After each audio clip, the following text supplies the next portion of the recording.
I didn't feel like we didn't have a super deep bench. It wasn't like we were, using 8-9 guys at a time every single game. So I'm a little surprised to see Connor Dowd didn't get as much. And maybe you kind of answered that, the physicality on defense and not being able to be that kind of player on the other side of the ball. But I think that was, if you want to look for a bright spot in that game against Cincinnati, it was certainly him coming into the game, hitting, I think it was 4 straight threes and ending that on a positive. So hopefully he can kind of build off of that and he can be that spot shooter we need for next year. Yeah. In the postseason here in game 32 for Oklahoma State, he plays only 13 minutes. And I'll tell you what, it seemed like he played a lot more because he was the leading scorer with 12 points. He was 4 of 5 from 3, so I was wrong about that. But he only took 5 shots, period, and all were threes. I think I'm reading that right here. So it's just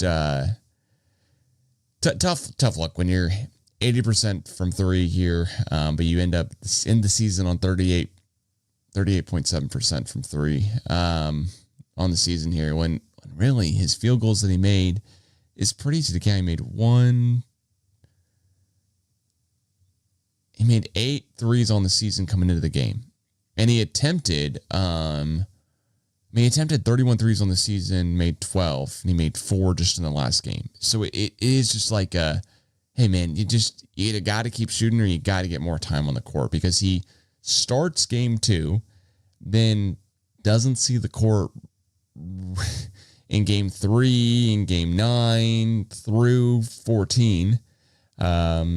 So he's really just not playing that many minutes. And when he is, it's like, either a blowout or it's a really high scoring game. Like that UCF game at home, 104-95. I cannot believe we beat him, 104-95, but he was 1 of 6 from 3, or from the field, excuse me. And just wasn't great overall. So I'm trying to look at the bright spots here. And as I do that, I do want to ask you, besides, excluding maybe Connor Dow, who was the another bright spot here on the season for you? Who's kind of your, I would say, rookie of the year, guy who impressed you the most, even if he's not coming back?